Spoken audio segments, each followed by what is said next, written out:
Night Scrolling, the Canadian pop culture podcast hosted by me, producer Liz. Good morning, y'all. It is officially the Life of a Showgirl release day, and so many of you were live with me until 3 a.m. Halifax time, I think is when I finally got to bed last night, because we stayed up to listen to Taylor's new album together for the first time, which is one of my favorite traditions that we've established over the years together. And I truly would not have wanted to be anywhere else than with all of you last night. Boy, did we have an experience doing that first listen together, y'all. I'm still catching up on my coffee, catching up on my sleep. I'm recording this in the middle of a big press day. We've been talking to Canadian news stations across the country about this new album and what Swifties have thought of it. And as I've taken time to digest the album and give it a second, third listen to what Taylor's been saying in the press about it, and really, you know, hold space, and I mean that in a Cynthia Erivo Ariana Grande way, but really hold space for it and really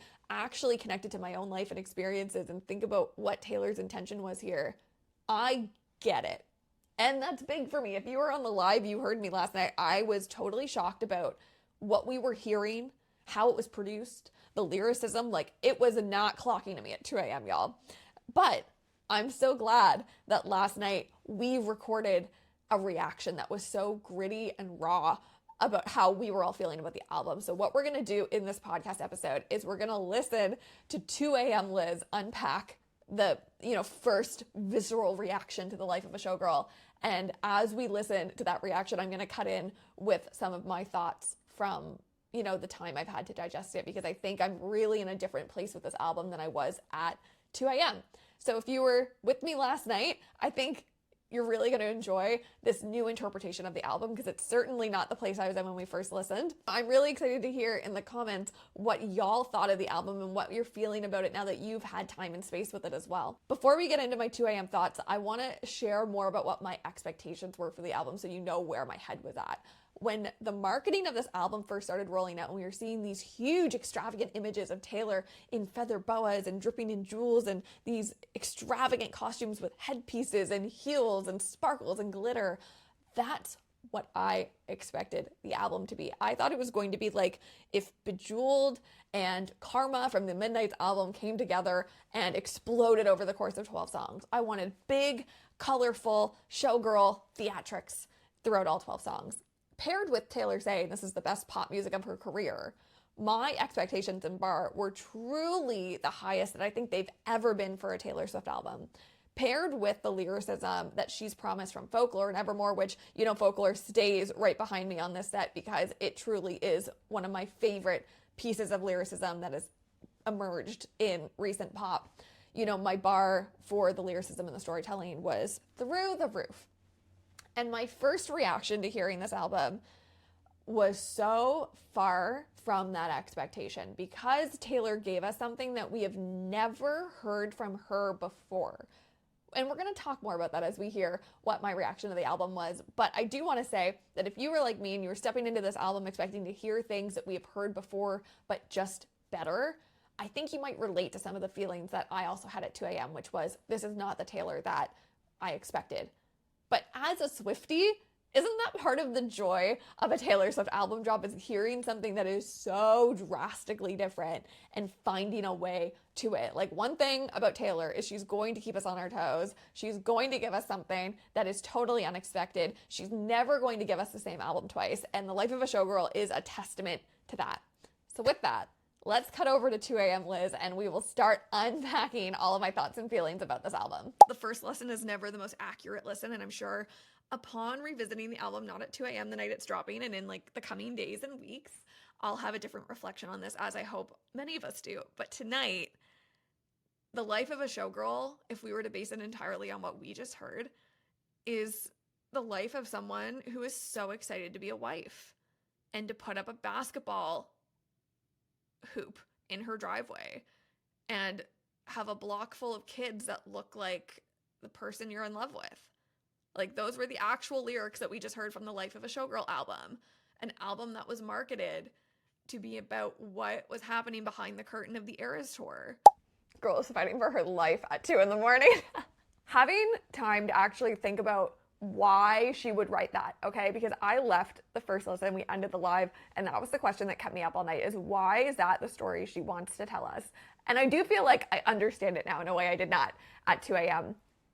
The life of a showgirl is thinking about what life is like when you're not the showgirl. Because when you're on the road like she was for 2 years straight, doing the most insane show, 3 hours long, every album you've ever released except debut, Taylor was not living a relatable, or I would argue a normal human life for 2 years. She was on this adventure, this tour that was so extravagant and so unique and not a normal experience for a human to go through, right? Like think about our own experiences going to that show. It felt so out of body to just go experience the Eras tour. And that's what she did every night for 2 calendar years straight, was create and be the fuel behind the Eras tour. So I understand, thinking about it that way, why the dreams of this album are about living a normal life, because that was the dream on the other side of the tour, was that she would have a chance to go back to her hobbies and bake bread. We heard her talk about that this morning on all the radio shows that she did in the UK, that she would have a chance to find herself again and live a life that was a little bit more grounded and a little bit more normal. So thinking about it that way, yeah, Liz, of course she's writing about basketball hoops and neighborhoods. Like when you're on the road living a life that is not really a life, it's more of like a moment and an experience that is so unique and so not what your everyday life looks like. You do dream about what everyday life could look like when you fly back home. And that's something that, especially coming back from TIFF this year, I had a really interesting experience flying home from, 6 days straight of like multiple red carpets a day, press junkets, interviews, parties, meeting Jacob Elordi, like all these crazy experiences that are not normal to experience on a day-to-day basis. And I was flying home to Nova Scotia going, I'm so grateful I have this life to come home to, because it is so important to like go to the grocery store and walk along the ocean waterfront and like go to my favorite coffee shop. Digesting it this morning, it really made me think about my own life and these experiences I've had. And probably in your own life too, you've experienced days and you've experienced things where you go like, this is an extraordinary thing I've experienced, but this is not what my everyday life looks like. And I just think Taylor's experienced that on one of the most massive scales a human could possibly experience that through. So I have a bit more empathy for her at noon the day of release versus I did at 2 a.m. trying to figure out like, why is she telling us these stories in an album that's marketed around like the showgirl life? Like I'm really understanding it now in a way that this version of Liz was not. With Max Martin, one of the most acclaimed producers of this century of music, who's made songs that will literally stand the test of time, like I Want It That Way and Since You've Been Gone, working at his best. That's what we were promised with this album, that this was Max Martin firing on all cylinders like he never had before. And first and foremost, I don't agree with that assessment at all. I don't know what version of Max Martin we're hearing on The Life of a Showgirl, but it is not the Max Martin that we've heard produce 1989, produce Red, produce Reputation. And it was interesting. We just did a live hit with CTV National, and they were playing some reactions from the fans. And one fan's reaction was that it sounds like Taylor's leaning more and more into synth sounds that are becoming popular across mainstream pop. And that is an assessment that I think is very astute. And shout out to that fan that managed to like pull that thought together while literally at like the Target or Walmart sale that they were at. Because I completely agree. There's sounds on this album that are so signature to what 2020's pop is going to be remembered for. The same way when you think back on 2000s pop, you think about like Britney and Backstreet Boys. Well, Max Martin was the curator of that sound. He was the one behind those big pop moments that were so signature to 2000s pop. And when you think about the 2010 sound, he's also the fuel behind so many of the 2010s hit that really created that like signature EDM, like, some people call it like the Obama era belief pop that was kind of filled of joy and hope for the future, and that like optimism that was so signature to 2010s. So I'm deeply curious if we're still doing this podcast in 5 years, which God, I hope we're still doing this podcast forever. I really want to look back on this album because I feel like there is a sound that was curated here that Liz on October 3rd, 2025 does not fully understand. But in the context of 2010s pop, when we can look at this in retrospect, is going to make so much sense contextually, and we're going to be able to point at things and say, this was the sound that Max was hearing across the board. This is the sound that's really defining to what 2020s pop is going to be. But today, I don't know what that is. And I think that that's where like the dissonance and like that rough texture is coming from for me. It just sounds like something that's like incomplete or out of its context. My first reaction to 1989 when it came out was similar. There were sounds on 1989 that I was like feeling really out of body with, and it wasn't because Taylor had switched to a full pop record. It was just because there were things that Jack Antonoff was producing with that album and the way he was using synths that really were new and innovative, and that's why it won Album of the Year, you guys, because it had that like really innovative, scratchy edge that got people really excited. And that is a reaction that I'm thinking about today, because I think there are things with this album that right now are question marks to me, but in time and once we have the context of retrospect, I'm really gonna look back on it and have a totally different reaction to. So I am excited for this album, not just to grow on me, but to like grow in the time and in the context of today, because I think that it's really gonna have life and legs to it that is hard to see in your first listen and in the first day we have it. It was so juvenile in its depiction of love in a way that like was excusable when it was fearless. Maybe even Speak Now, albums that were about like a very juvenile love, a teenage love. But like, girl, we're 13 albums in talking about these stories and you're gonna give us basketball hoops? The Fate of Ophelia, Elizabeth Taylor, and Opalite. I think as a trio, those songs really work. I think that they really do speak to like these larger themes of what it's like to be a singular person, right? Like there's lots of pop girlies that are on these big tours that are like traversing the world, that are having these #1 albums, and Taylor Swift is one of them. And I think that the first three songs really did speak thematically to what it's like to be operating in a way that's like a pretty unique and singular experience. I don't mean singular as in Taylor can't be compared to other pop girlies, but I do mean like to the average person, we cannot relate to the life of Taylor Swift. And the opening of the album did make that connection that I really wanted, in a way that, you know, plays to Taylor's strengths as someone that can use folklore and storytelling to like shine a light on the world that she sees in a way that can help everyone connect to it. And on top of that, I thought the production of those first 3 songs were good. It felt 80s. It felt very like summer beachy vibes. It felt joyous in a way that her pop music hasn't felt in a long time, because she hasn't been writing songs about joy and love. She's been writing songs about like the inner torment of not knowing where you stand with love and relationships. Like Midnights was a very like tumultuous album. So although there was a lot of joy within Midnights, like that wasn't necessarily her most like upbeat, joyous lyricism. So it was fun to see her experiment with storytelling that wasn't all like doom and gloom. I thought that was like something that was kind of fun to hear. And you even heard that in Cancelled, which I thought Cancelled was a standout. Very theatrical, like very like a diverse range in her voice, and she's playing with like tones and textures that really evolved from doing this global tour. Like you can really hear how far she's been able to like stretch, like quite literally stretch her vocal muscles.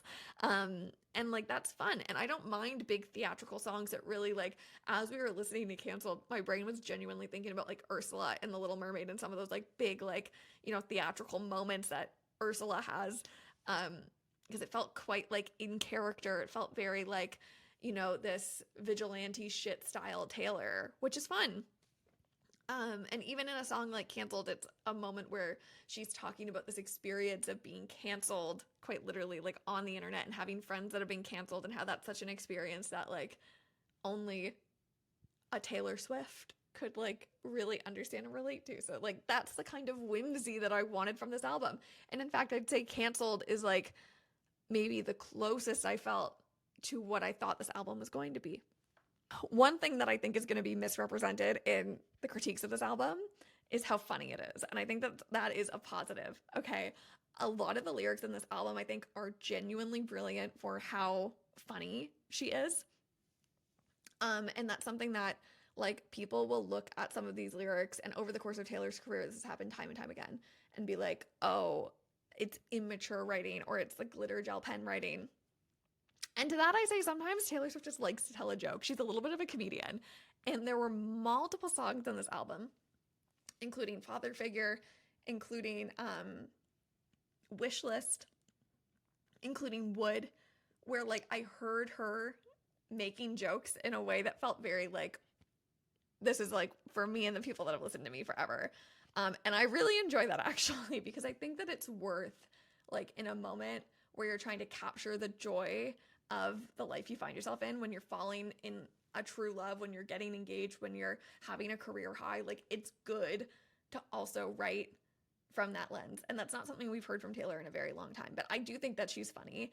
She's been funny in her lyrics before. And I think a lot of these lyrics are funny in a really positive way. And it's hard to write songs that are funny.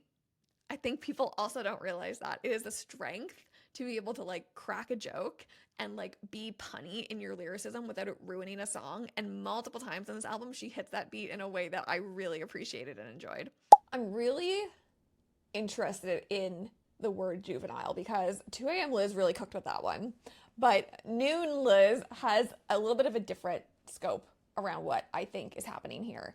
And this is what you're going to hear me say time and time again. There's a difference between juvenile writing and Taylor being funny.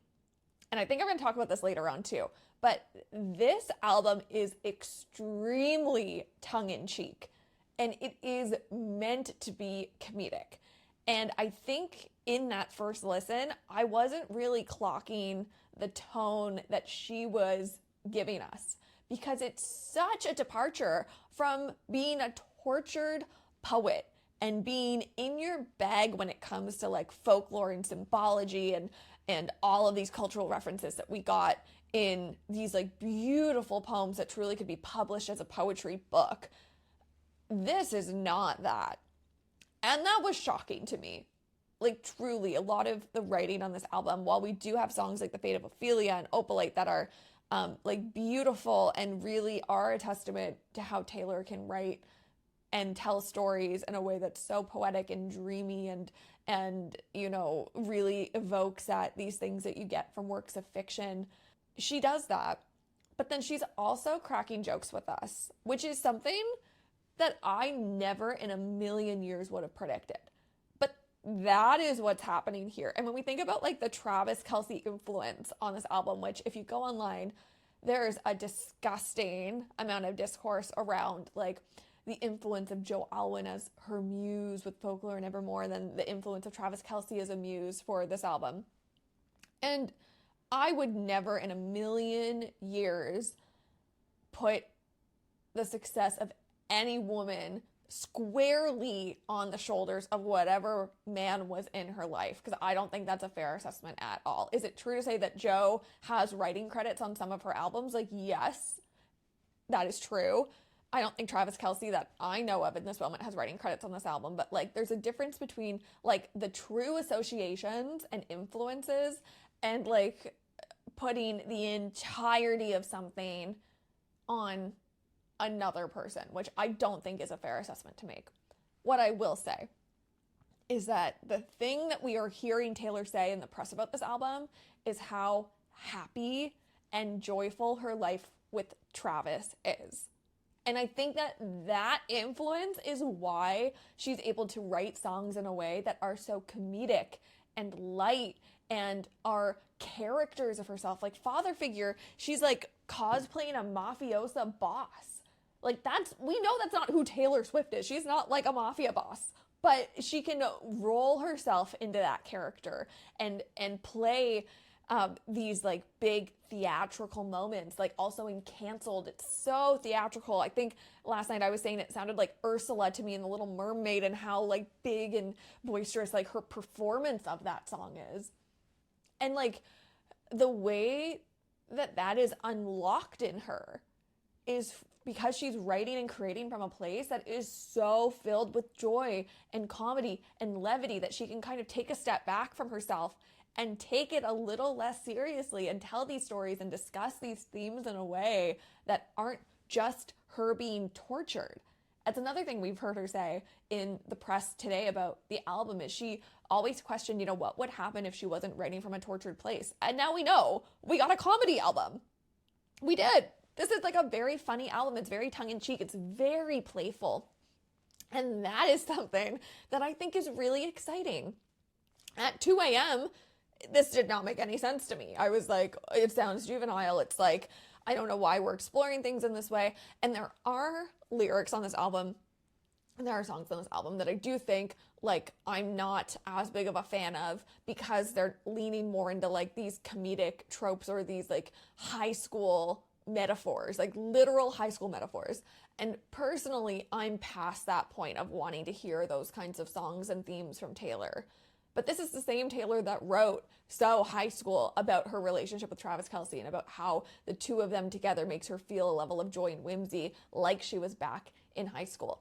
And when I think about the love that I am lucky to have in my life, it is literally with a person that I met in school. I'm so lucky to have a best friend who I also think is hot, to use Taylor's lyrics, right? Like I find myself in a situation where I'm listening to what she's saying, and even in a lyric that maybe I don't think is her best lyric, I'm still saying, no, but that is similar to my own experiences with love and life, right? So it's interesting how even in these conversations about things that like maybe I think aren't the best expressions or examples of her lyricism, or things that I think might sound juvenile, or things that I think aren't my favorite expressions she's ever created, I still am in a position where I'm going, but that is my life. But I can connect with those lyrics. But I do understand what she means when she says her love at this stage of her life, which is more than a decade past being in high school, makes you feel that sense of childlike wonder and whimsy and joy that comes with a love that is so secure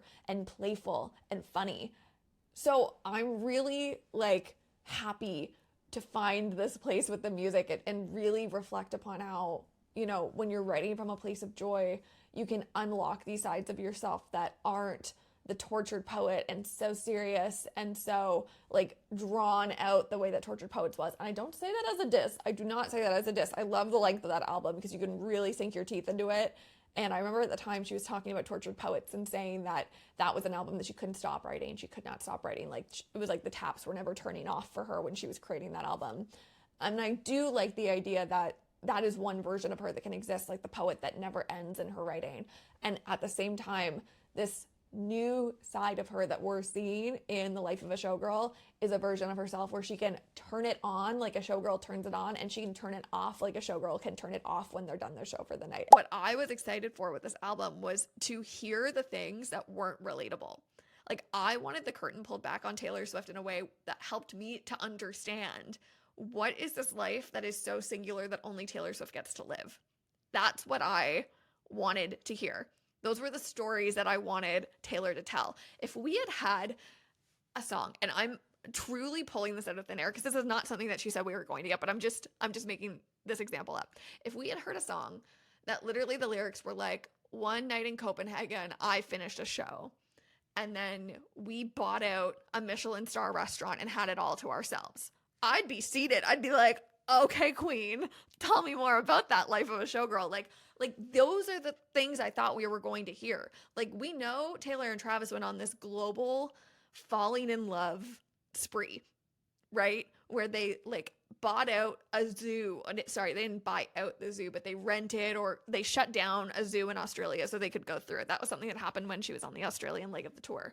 We know that Travis was like flying to South America to see one night of the Eras Tour, 2 nights of the Eras Tour, and then flying back for training and different obligations he had back in America. Like, that's romantic. I wanted to hear that story being told. I wanted to hear, like, what was it like to finally go backstage after a show and not question if the person you're in love with is there, which is something that we saw in the Miss Americana documentary with Joe. We heard about in the lyrics in like Evermore Tortured Poets department. Like we heard this whole gap in the loves she was having in her life that we have seen for ourselves that Travis is like fulfilling for her. Like he's the one that will stand backstage and wait for her to come off and give her a hug and walk her back out to the backstage. Like, he is the one that is consistently there.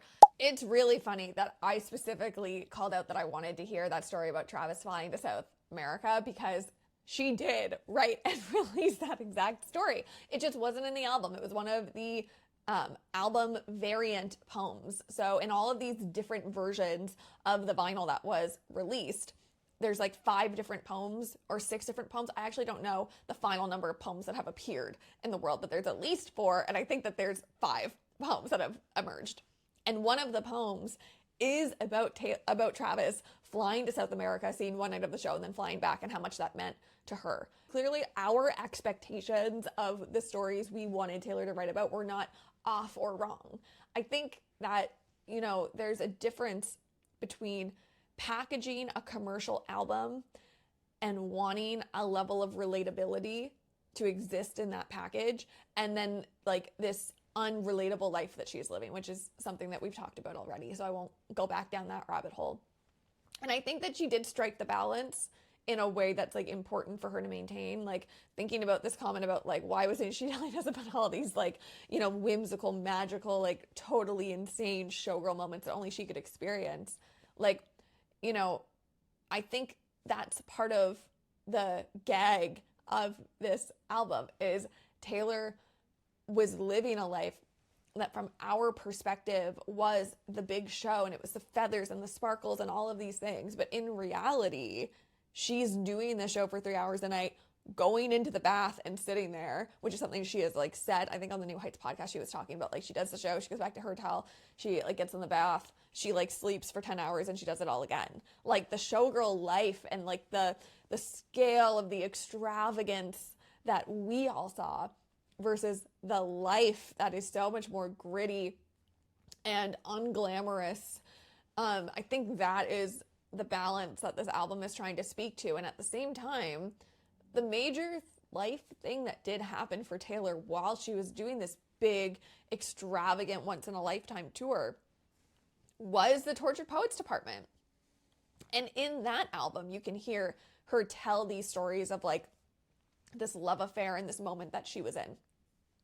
So it's interesting to think of the Tortured Poets Department and The Life of a Showgirl as sister albums, but they really are in a lot of ways, because the Tortured Poets Department is talking about like the heartbreaks that she experienced in the front half of the Eras tour, with her relationship with Joe Alwyn ending, this love affair with Maddie Healy that happened and ended, and we saw it in front of her.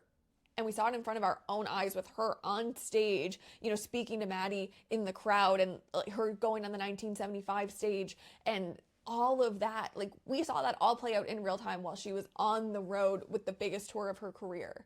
So that's kind of part one of what the life of the showgirl was. And then it evolved into something totally different when Travis Kelce came and saw the life of the showgirl for himself at the Eras tour. And that is what this album is. It's truly like the back half of the Eras tour experience for her, when she went from this moment of heartbreak and transformation of insecurities and not knowing like how she was going to move forward in a lot of ways, and losing a love she thought was going to be the love, and asking the universe to change the prophecy. And then the universe did, and brought her joy and comedy and levity and friendship and, you know, joy beyond measure, in the sense of like Travis having a full life that she could be a part of as well. And I think that that is really the life that Taylor Swift was living. And do I think that the images, which again, I think these visuals and images are the best of her career. To me, that's indisputable. These covers, the costumes, the lighting, the set design of these images is so unbelievable. And it's the level I've been absolutely begging for from Taylor for so long. Folklore is my favorite album, but aesthetically, I remember at the time being like, she really took her Polaroid out into the forest with Joe and was like, here's the album aesthetic. Which, granted, it was pandemic times, so like it made sense at the time, and it is beautiful in its own way. But I just remember being like, girl, give us scale. Like, you're Taylor Swift. You can build and do anything you want. Like, where's the scale? And this is the scale where Taylor could really put all of her creative, like, at full force, hire the best of the best, and create these stunning visuals. Last night, it felt like a mismatch to the sound of the album because I wanted more big, theatrical, huge moments. I wanted bigger synth. I wanted bigger pop. But now having digested it and thinking about this as a part two and thinking about this as like her life and her moment was finding joy in dreaming dreams that were more normal and dreams that we've all had. I understand what the life of a showgirl is. There are like good albums. There are great albums. There are brilliant albums. There are albums that win Grammys for Record of the Year, Album of the Year, right? And when you look at like the range of what Taylor Swift's accomplished in her career, like she's done it all. She's created like literary masterpieces of albums that have changed the course of pop music, that have changed the course of folk music, that have opened the doors for a way lyricism can evolve for Gen Z, right? And the stake that I would put on this album specifically, The Life of a Showgirl, is that this is not going to be one of those albums for Taylor, but that doesn't mean it's not an album that we can't love and jam to and have a good time with. Like there's multiple songs that we listen to tonight that I'm going to be adding to my playlist that are like going to be so fun to jam to in the car that I want to talk about with my friends. That said, it's really hard to create an album like this after you've created an album like Folklore. When you've created an album like Midnights that wins did it win Album of the Year? Record of the Year? I think it won Album of the Year. It's 2 a.m. My brain is like flatlining right now. But when you've created pop records like 1989 and Midnights that have like truly gone to the top of the critics charts, of the Billboard charts, that have won the Grammys, it's hard to release a pop album that is not that. And I don't think The Life of a Showgirl is that, but that doesn't mean it's like invalid as an album. I still think it's fun. The Life of a Showgirl is not what the audience perceives, even though Taylor says on this album, the audience is king.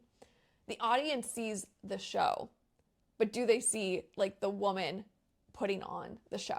And that's what this album was trying to give us, was a look into the real human emotions that happen when you fall in love, when you think about settling down into a neighborhood and having a family, when you get engaged or you've found someone that you think is going to propose to you and you can really see that life unfolding together, when you find a level of stability that lets you dream again about what life will be like when you can go back to a sense of normalcy and you're not living on a scale that is so unsustainable and drastic and not at all a life that people will experience. Like truly the Eras Tour was something so singular, but life is something that we all go through.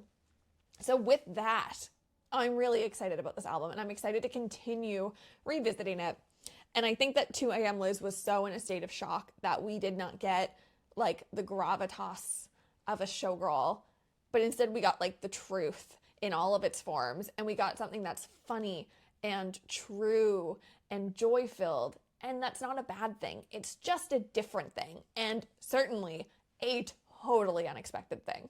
I'm so excited to spend time with this album and also hear more from all of you over the course of the weekend. Once we've all seen the movie and the behind the scenes, once we've been able to spend time together, I know there's a bunch of events happening here in Halifax. You know, I think that feeling this album and listening to it in community is going to shift my perspectives on it even more. So I wouldn't say that this podcast is my final take on the album or my final review of the album, but I do think I'm in a much more balanced place with it. And I was so excited to hit record on this and share with you all kind of where I've landed with it. And I really would love to hear in the comments what you guys are thinking and feeling as you're going through release weekend too, because I think that we're really in for a treat with more access to the behind the scenes than ever before and really hearing Taylor's explanations and her own theories about how she built the world of The Life of a Showgirl. So I will see you in the comments. I'm so excited to have a Taylor album release weekend because regardless of what we think, this is truly so special to celebrate a moment in pop culture all together and to talk about music all together and really celebrate what it means to see someone at their best performing and creating music. Like, it's so much fun to digest and analyze all of this with all of you. And I'm so grateful for all of you for listening and tuning in. And if you joined me last night, it was such a treat to be with you live last night. I'm so glad that you're here and you're a part of the late night scrolling community. And I'm sure we'll talk more about this album in the coming days and weeks. Thank you for listening to this episode. Make sure you follow and subscribe wherever you're listening from. And I will see you so soon. Bye, y'all.